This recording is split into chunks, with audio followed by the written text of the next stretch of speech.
Hello my beautiful souls, welcome to my channel. I hope you all are doing well. आज tarot card reading नहीं होंगे, आज astrology के ऊपर कुछ प्रेडिक्शन नहीं होंगे। आज बात करेंगे जुपिटर कैंसर को लेकर, एक स्टोरी के माध्यम से बताएंगे कि जुपिटर कर्क राशि में कैसे फल देते हैं। एंड ये 10 से 15 मिनट का वीडियो होगा मैक्सिमम। मैं बहुत बड़ी इसको नहीं करूँगी, तो आप शुरू से लेकर एंड तक देखिए। इस वीडियो को बनाने के पीछे एक ही रीज़न है। मेरी एक्चुअली एस्ट्रोलॉजी टैरो का चैनल है, तो ऑटोमेटिकली जब मैं चैनल ओपन करती हूँ, मतलब मैं यूट्यूब खोलती हूँ, तो दूसरे बहुत सारे चैनल की नोटिफिकेशन, उनकी वीडियोस आ जाते हैं, क्योंकि मेरी चैनल एस्ट्रोलॉजी बेस्ड है, टैरो बेस्ड है। तो मैं एक चीज़ नोटिस कर रही हूँ कि जो नई चैनल ओपन की है, शायद 1-2 महीने हुई है, वो भी जुपिटर कैंसर के ऊपर वीडियो बनाई है, ऐसा लग रहा है। एंड कुछ चैनल में ना दिखाया जा रहा है कि और 1 दिन और 2 दिन और 3 दिन बचा है, जैसे काउंटडाउन चल रहा है, जैसे शादी का काउंटडाउन चलता है कि और मुहूर्त आ रही है, वैसे ही जुपिटर कैंसर में आ रही है, वैसे काउंटडाउन चल रहा है। जुपिटर बारात लेकर आ रही है, दुल्हन दुल्हन लेकर आ रही है जुपिटर। ऐसा लग रहा है कि जहाँ प्रचार यूनिवर्स में जितना हल्ला नहीं मची हुई है, यहाँ पर यूट्यूब फेसबुक में वो हल्ला मची हुई, जुपिटर कर्क राशि में प्रवेश करी है। तो वो स्टोरी के माध्यम से आप समझें कि आपका इरेस्पेक्टिव ऑफ योर लगना, कुछ भी लगना आपका हो सकती है, मून साइन आपका हो सकती है, जुपिटर कर्क राशि में एंड शनि के ट्राइन में हो। एंड रिमेंबर, जुपिटर कर्क राशि में डेफिनेटली प्रवेश कर जाएंगे 2 जून को, बट शनिदेव बैठे पाइसेस में। और अगर आपका केतु कर्क राशि में ऑलरेडी लगन कुंडली में है, पाइसिस में केतु है, स्कॉर्पियो में है, और जुपिटर केतु कंजंक्शन है, फिर तो राम नाम, फिर तो यही कल्याण वहाँ पर हो गया, आधा कल्याण आपका। तो यहाँ पर कैंसर राशि में प्रवेश करेगी, इसको लेकर इतना हल्ला मचाने की कोई ज़रूरत ही नहीं है, क्योंकि ये समझना बहुत ज़रूरी है कि ट्राइन में शनिदेव मौजूद है गुरु की राशि में। तो इसको एक स्टोरी के माध्यम से देखेंगे कि कैसे काम करेंगे Jupiter cancer and Saturn Pisces. यहाँ पर 2 भाई की एक स्टोरी में 2 भाई बहुत इंपॉर्टेंट है, उनको लेकर ही ये स्टोरी है। ओके, एंड यहाँ पर है माता सरस्वती। तो एक परिवार थे, तो इस परिवार में कुल देवी माता सरस्वती ही थी। वंश परंपरा या फिर जनरेशन टू जनरेशन माता सरस्वती कुल देवी, उनकी पूजा आराधना होते थे। एंड बहुत वैभव के साथ, जैसे माता लक्ष्मी की पूजा होती है, वैसे ही, क्योंकि परिवार जो है कला से जुड़ी है, कोई बहुत बड़े डांसर रहे हैं, कोई बहुत बड़े सिंगर रही है, तो माता की ही आशीर्वाद से जनरेशन टू जनरेशन हर परिवार में वो एक ऐसा व्यक्ति रहता था जो सच में माता सरस्वती की पुत्र और संतति के समान वो वो गुण उसमें दिखती थी, आइदर वो आर्ट में होते थे। तो ऐसे ही कर कर जो जनरेशन एक आया जहाँ पर एक व्यक्ति की 2 पुत्र हुए, एंड 2 पुत्र ही काफ़ी गुणी थे, एंड पुत्र दोनों ही ट्विन इन द सेंस एक ही साथ में जन्म हुआ। तो आज क्या होती है, आज के परिवेश में ट्विन बच्चे की जन्म होती है, तो एक 11 बजे जन्म हुआ तो किसका 5 मिनट बाद जन्म हो रही है, ऐसे 5-10 मिनट की इधर उधर में जन्म होती है। बट यहाँ पर बोला जा रहा है कि दोनों बच्चे एक ही समय में जन्म लिया। तब ये एक ही समय में जन्म लेने के पीछे, बोलने के पीछे ज्योतिष से क्या कारण है। अगर आप एस्ट्रोलॉजी में रुचि रखते हैं, थोड़ी बहुत एस्ट्रोलॉजी आप जानते हैं, तो जब एक ही समय में किसी व्यक्ति का, 2 व्यक्ति का जन्म हो रही है, तो उसका कुंडली D1 से लेकर D60 सेम है, प्लेस एक है, बर्थ टाइम एक है, डेट ऑफ बर्थ है, तो पूरा D1 चार्ट से लेकर D60 तक जितने चार्ट है सब सेम है। इसका मतलब क्या है कि दोनों सेम भाग्य लेकर आया हुआ है, दोनों का माता पिता सेम है, दोनों का गुरु सेम है, दोनों के पास वो सेम डिग्री है, दोनों के पास सेम गुण है, कुछ भी अंतर नहीं है दोनों भाई के भीतर। एक का नाम हृदय लाल है, दूसरा इंद्रलाल है, एंड बहुत वैभव है, मतलब परिवार में, मतलब बहुत रिच वेल्दी फैमिली में ही दोनों भाई का जन्म हुआ। माता सरस्वती कुल देवी है, दोनों ही पूजते थे माता, जैसे पिता माता करते आई है। तो एक टाइम फ्रेम में क्या हुआ, जब मध्य एज हुआ, जैसे एडल्टहुड में पहुंचा, तो पिता का सडनली बहुत हेल्थ रिगार्डिंग इशू आए, एंड पिता का देहांत हो जाता है। पिता देहांत होने से पहले पिताजी का वो अपनी पूरा जो संपत्ति थी वो आधा आधा हिस्सा कर गए, कि बड़े बेटे को इतना मिलेगा, 50% मिलेगा, छोटे बेटे को 50% मिलेगा, कुछ भी ज़्यादा कम नहीं दिया, एकदम इक्वली डिस्ट्रीब्यूट कर दिया। माता का देहांत उससे पहले ही हो चुकी थी, तो पिता ने ऐसे डिस्ट्रीब्यूट कर उनका देहांत हो गया। यहाँ से स्टोरी आरंभ होती है, कुल देवी का क्या संबंध है जीवन में भाग्य के साथ। तो जुपिटर भाग्यपति माना जाता है, 9th हाउस का लॉर्ड है वो, डिवाइन सपोर्ट काम करते हैं। कितनी सौभाग्य, कितना पूर्व पुण्य आप सब लेकर आई है वो गुरु से पता चलता है। कई बार ऐसा भी बोला जाता है कि पूर्व जन्म में आप कुछ पुण्य कर्म की थैली लेकर आते हो, बट अगर इस जन्म में पाप किए जा रहे हो, लोगों को आप शब्द बोले जा रहे हो, तो वो पूर्व पुण्य की थैली एक दिन ख़त्म हो जाएगा।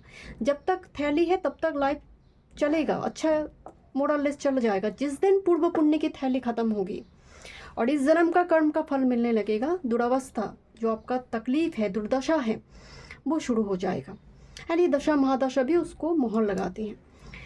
अब यहाँ पर जैसे ही पिताजी का देहांत हुआ, दोनों का एक ही व्यापार थे, वो भी डिस्ट्रीब्यूट हो गए। मतलब एक ही चीज़ों का व्यापार चल रहा था, मसाला इत्यादि जो फूड की सामान होती है उसी का व्यापार, बिजनेस, व्यापार मतलब बिजनेस चलता था।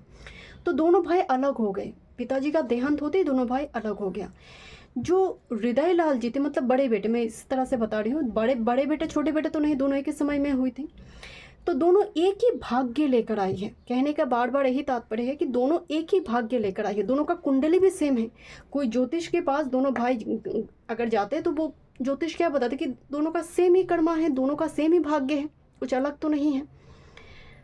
अब यहाँ पर दोनों भाई में सब विद्या भी सेम थी, गुरु भी सेम थी, सब सेम थे। एक ही चीज़ का अंतर थी, एक ही बात का अंतर था। अंतर क्या था? वाणी में। जो इंद्रलाल थे वो थोड़ी अहंकारी प्रवृत्ति के थे, वो थोड़ी अपशब्द, कटु शब्द हमेशा बोलते थे। एंड उनका सबसे बड़ा गुण ही था, गुण नहीं अपगुण था, ब्लेम लगाना। छोटे जो थे इंद्रलाल, उनका था कि वो कुछ भी, अगर वो खाते खाते कुछ कीड़े मकोड़े निकल कर आए, कोई अगर खाते खाते कोई पंछी भी ऊपर से चले जाए या फिर कोई कीड़े मकोड़े चले जाए, तो मतलब जो खाना बना रही है उसको वो निकाल देते थे। वो एक मतलब कुछ मिल जाए, एक कारण मिल जाए तो वो तुरंत उसको दंड देते थे, उस पर ब्लेम लगाते, तुम्हारे कारण ये हो गई है। तो उनका एक ही स्वभाव था, ब्लेम लगाना और अपशब्द, कटु वाणी, जितना कटु वाणी बोल सकते वो बोलते थे। और दूसरा बड़ा भाई है, वो मतलब एकदम राम जी की भांति थे। वो अगर एक गाल में थप्पड़ लगाते तो वो दूसरी गाल लगा देंगे कि यहाँ पर भी मारो जब तक तुम्हें शांति नहीं मिल रही है। तो यही अंतर थे दोनों भाई में। अब यहाँ पर क्या हुआ, जैसे जैसे समय बीतता गया, बड़े भाई जो है हृदय लाल जी जो है, वो साधु संत की सेवा करते थे। सेवा अंदर भी हो रही है, सेवा बाहर भी चलता था। अंदर हो रही है मतलब माता की सेवा चलती थी, माता की पूजा, जो भी माता को कुल देवी की पूजा होती थी वो नियम पूर्वक करते थे। एंड बाहर मतलब वो साधु संत को भी खिलाते, क्योंकि ये उनका वंश परंपरा अनुसार ये होते आ रही है कि साधु संत को खिलाना है, फ्री में जो नीडी पर्सन को खिलाना है, ये होते आ रही है। छोटे बेटे उसका और पालन नहीं करना चाहते थे, वो कह रहे ठीक है तुम करो, मुझे नहीं करनी है, वो हाथ उठा देते हैं। वो परिवार भी अलग हो गए थे, मतलब वो छोटे भाई एक जगह पर बस गए, बड़े भाई एक जगह पर बस गए। बड़े भाई बेसिकली वही रहते थे जहाँ पर पिताजी के एक्चुअल घर थे, वो अपनी एंसेस्टर उस रूट्स को छोड़ना नहीं चाहते थे, वहीं पर ही बस गए। तो ऐसा करते करते क्या हुआ, बड़े भाई जो हैं हृदय लाल जी जो हैं, वो बहुत व्यापार तो करते थे, बट वो बहुत गुणी थे, वो बहुत ऑनेस्ट पर्सन थे। तो वो किसी चीज़ की भाव को लेकर ना वो मैनिपुलेट नहीं करते थे कि जितना है उतना ही, बहुत लाभ नहीं रखते थे अपने लिए, प्रॉफिट बहुत ज़्यादा नहीं करते थे। कोई व्यक्ति अगर कोई दुखी दरिद्र व्यक्ति आते तो फ्री में ही सामान दे देते थे, इतना ज़्यादा वो अपने लिए विचार नहीं करते थे। ऐसा करते करते वो दरिद्र बनते गए, स्थिति इतना खराब होती गई कि एक टाइम पर में वो घर बेचना पड़ा। जिस घर में पितृ से जुड़ी थी, उनके पिता का घर था, वो भी बेचना पड़ा, कुटीर में आकर बसने लगे। पर संत की सेवा चल रही है, जितने भी पैसा वगैरह थे संत की सेवा चले, जो व्यापार थे, बिजनेस थी, वो भी डूब गए। एंड ग्रेजुअली स्थिति ऐसा हो गया कि भिक्षा मांगने की स्थिति आ गई। बट तब भी भिक्षा मांगकर वो संत की सेवा करते थे, माता की आराधना करते थे।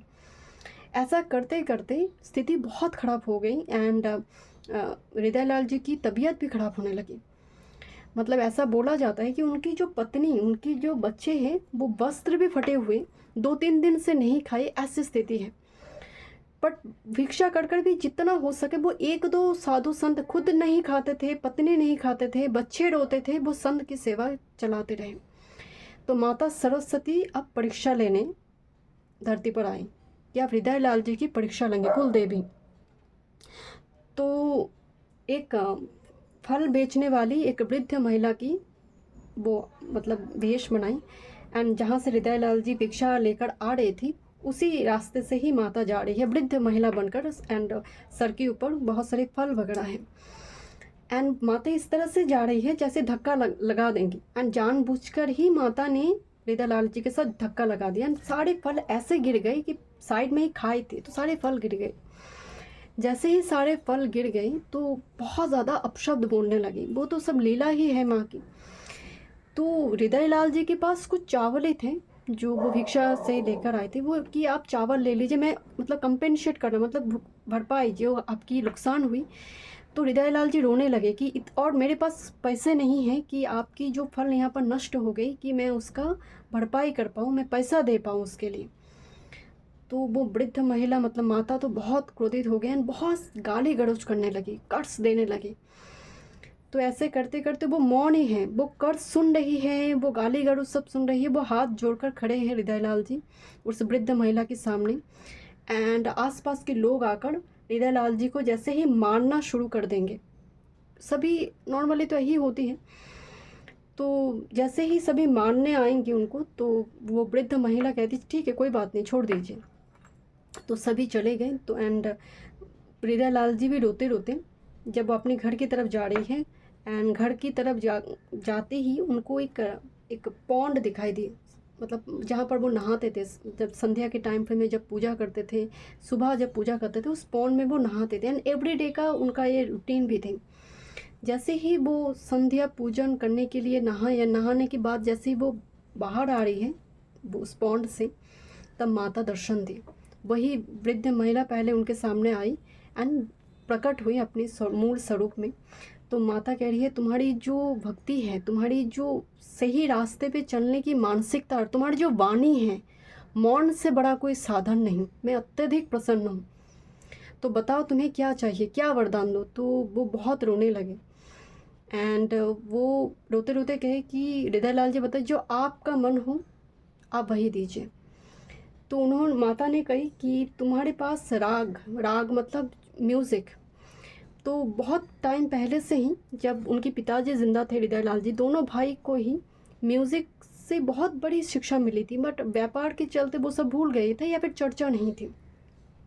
तो माता कहे कि अब तुम जब गाओगे मैं स्वयं तुम्हारे कंठ में विराज कर, वो जो स्वर निकलेंगे तुम्हारे मुंह से, जो लोग सुनेंगे कि तुम गा रही हो, कि मैं विराजूंगी, तुम्हारी जो गले कंठ है मैं वास करूंगी वहाँ आज से, यही आशीर्वाद है। बस इतना बोलकर ही माता चले गई। नॉर्मली क्या होता, कोई और भक्त होता तो क्या बोलते कि मुझे धन दे दीजिए, मुझे घर दे दीजिए, मैं इतना मेरा खराब स्थिति है। माता सिर्फ इतना बोलकर ही चले गए, बहुत दरिद्र अवस्था थे। तो वो गाना ही गाना शुरू कर दी, भक्ति गीति भजन संगीत। बट माँ बैठी है कंठ में, उनकी जो आवाज़ निकालना शुरू हुई, जो स्वर थी, लोग इतनी प्रभावित हो गए, एक दुखी की मन में भी एक शांति आना शुरू हो गया। एक ऐसा बोला जाता है जो भूमि में कभी वर्षा नहीं हुई, वो भूमि में उनकी राग में इतनी मतलब पावर थी कि उस भूमि में वर्षा आ जाती थी, पानी आ जाते थे, भूमि जो है लैंड जो फर्टाइल हो जाता था, प्रोडक्टिव हो जाता था, इतनी शक्ति। ऐसा करते करते मतलब उनके पास धन आना शुरू हुआ, डिफरेंट टेम्पल में जाने लगे। जैसे होता ना आजकल जो बुकिंग वगैरह होता है ना कि आज आप यहाँ पर गाना गाओ, तो इस टाइप की वो बुकिंग होने लगी उनके पास। एंड धीरे धीरे करते बट संत की सेवा चल रही है, संत की सेवा उस दिन भी चलती थी, आज भी चल रही है। सडनली पास के ही एक राज्य में एक राजा थे, उनकी एक ही बेटी प्रिंसेस राजकुमारी, वो उनकी तबीयत खराब हो जाती है सडनली। राजा को पता चलता है, बहुत सारे वैद्य आकर भी मतलब प्रिंसेस को ठीक नहीं कर पा रही थी। तो राजा को पता चला ऐसा कोई है व्यक्ति, म्यूज़िक मतलब गाना गाते हैं, जिसकी राग में इतना शक्ति है कि मृत शरीर में भी मृत संजीवनी के जैसे औषधि काम कर जाते हैं। तो राजा ने बोला बुलाओ उनको, जितना धन चाहिए उनको बुलाओ।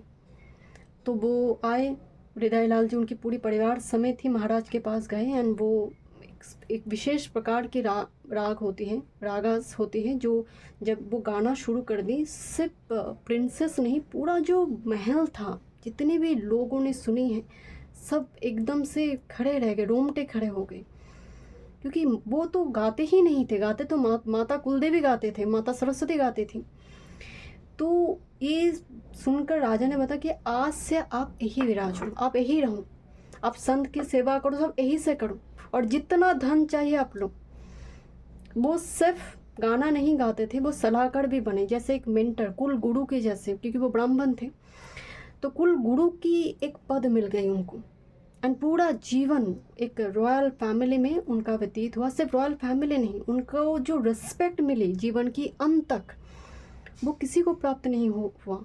एंड बात करते हैं अब छोटे भाई की, इंद्रलाल जी की। उनकी व्यापार धीरे धीरे, क्योंकि वो इतना कटु शब्द बोलते थे, वो इतना ज़्यादा अपशब्द बोलते थे कि उनके आसपास के जितनी सबऑर्डिनेट उनके अंडर में लोग काम करते थे, धीरे धीरे काम छोड़ने लगे। तो उनकी अपनी पत्नी, उनके अपने बच्चे भी उनसे इतना ज़्यादा उनको पीड़ा मिलती थी उनकी शब्द की। वो एक कहावत ही है, शब्द से बड़ा कोई खंजर नहीं, मौन से बड़ा कोई साधन नहीं, चरित्र का कोई प्रमाण नहीं। तो शब्द से बड़ा कोई खंजर नहीं। उनका यही सबसे बड़ी एक ड्रॉबैक, या फिर कह सकते हैं कि उनका सैडो साइड, जो उनका पूरा व्यापार, उनका पूरा धन संपत्ति ले डूबे, सब कुछ उधारी होना शुरू हो गया चारों तरफ से। एंड ऐसा बोला जाता है कि अंत में उनको अपने बड़े भाई के पास जाकर उनको वो मदद मांगनी पड़ी। जुपिटर जब कैंसर में होती हैं तो आपको ये बात समझना बेहद ज़रूरी है कि आपको वो हृदय लाल की जैसे अगर आपकी भावना नहीं है, क्योंकि अगर आप किसी ज्योतिष के पास जाकर ये पूछते हैं तो दोनों भाई की भाग्य सेम है, 9th हाउस लॉर्ड सेम है, प्लेसमेंट सेम है, दोनों का भाग्य इतना परिवर्तन क्यों हुई? पूर्व पुण्य जब तक थी तब दोनों ही अच्छी तरह से थे। नेक्स्ट जैसे ही पिता की मृत्यु हुई, हो सकता है पूर्व पुण्य सब क्षय हुआ, अब जो कर्म चल रही थी इस जन्म में वही फल देना शुरू कर दिया। तो कोई एस्ट्रोलॉजर आपको बताई है कि तुम्हारी भाग्य में ये है चीज़ें, और आपको लग रहा है वो हुआ नहीं, वो फलित नहीं हुई मेरी लाइफ में, तो एक बार देखिए कि कर्म और आपका वाणी कैसा है। माता सरस्वती, माता लक्ष्मी में एक चीज़ का अंतर है कि माता सरस्वती आपको जब ब्लेसिंग्स देते हैं, एक ऐसा व्यवस्था कर देते हैं कि चिरकाल लक्ष्मी विराजमान रहे। माता लक्ष्मी चंचला है, वो आज है कल नहीं रहेंगे अगर आप में वो ज्ञान ना हो कि धन को बनाए कैसे रखना है, धर्म के साथ धन को जोड़कर कैसे रखना है। तो जुपिटर जब कैंसर में और शनि जहाँ पर पाइसिस में बैठा हो, तो अगर आपकी वाणी, क्योंकि जुपिटर वाचस्पति है, वाचस्पति जो हम वाणी, हम कहते हैं ना आपने बोला था हुआ नहीं, बहुत जल्दी हम बोल देते कि टैरो कार्ड रीडर ने बोला था हुआ नहीं, एस्ट्रोलॉजर ने बोला था हुआ नहीं, होगा भी नहीं, क्योंकि अंतर दोनों की कुंडली सेम है, सब कुछ सेम है, पूरा भाग्य का परिवर्तन हो गया मिड एज में आकर। तो आरोप और ब्लेम लगाने से पहले कर्म को देखिए कि इतना सेवा भाव है। स्पिरिचुअलिटी में ना बोला जाता है कि सबसे पहले आपके जीवन में कौन से चीज़ आते हैं कि आप कितनी सरेंडर कर पाते हैं सिचुएशन में। दूसरे है कि कितनी पेशेंस है आपके अंदर। थर्ड है कितनी सेवा भाव है आपके अंदर, दूसरों की, जीव के प्रति कितना सेवा भाव है। अगर ये तीनों चीज़ आपके साथ काम नहीं करिए तो आप स्पिरिचुअल नहीं हैं, वो सोल स्पिरिचुअल नहीं है। तो जुपिटर कैंसर में आ गए, या फिर लगन के ऊपर से गोचर कर रहा है, या फिर नवम के ऊपर से गोचर कर रहा है, कुछ फर्क नहीं पड़ेगा, क्योंकि सैटर्न रिस्ट्रिक्ट करी है जुपिटर की एनर्जी को। और सबसे बड़ी बात है जुपिटर अतिचारी है, बहुत फास्ट मूव कर चले जाएंगे, एक्सपीरियंस नहीं कर पाएंगे आप कि कहाँ कब कैंसर। आप खुद ही देखेंगे 2026 ऐसा लग रहा है कि कुछ दिन पहले ही तो आए, जनवरी आए, आज जून का महीना है, इतना फास्ट है कि हम कुछ एक्सपीरियंस से नहीं कर पाएंगे। तो अगर एक्सपीरियंस करना है तो एक चीज़ समझिए कि जब जुपिटर कैंसर में आ रही है, उससे पहले जुपिटर जेमिनाई में थे।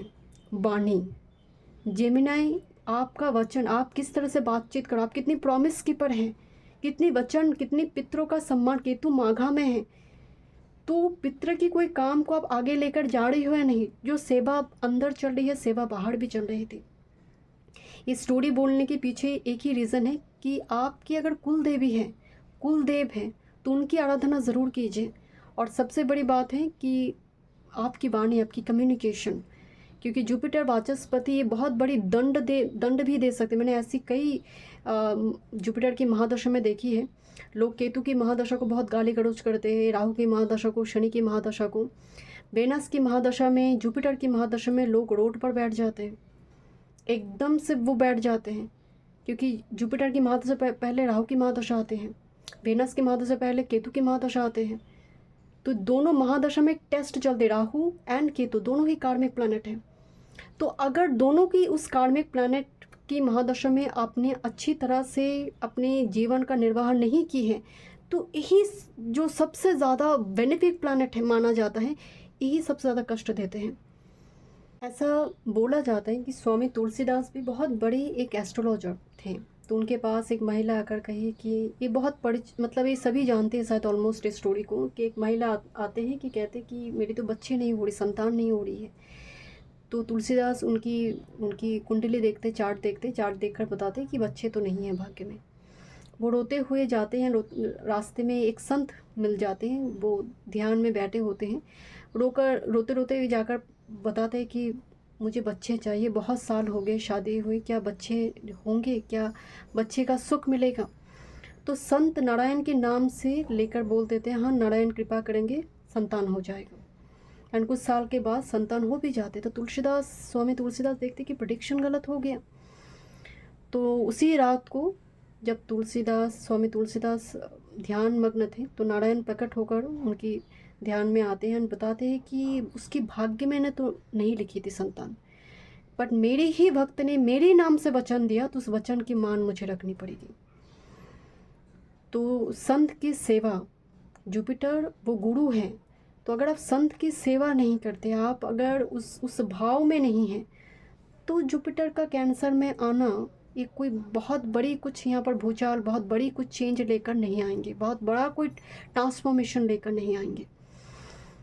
आई होप आपको स्टोरी अच्छी लगी होंगी, एंड जो ट्रांजिट को लेकर इतना हल्ला चल रही है, आपको समझ आए होंगे कि जुपिटर सैटर्न जब ट्राइन में होती है कैसा रिजल्ट देते हैं। वीडियो पसंद आए, do like, share and subscribe my channel. Thank you so much.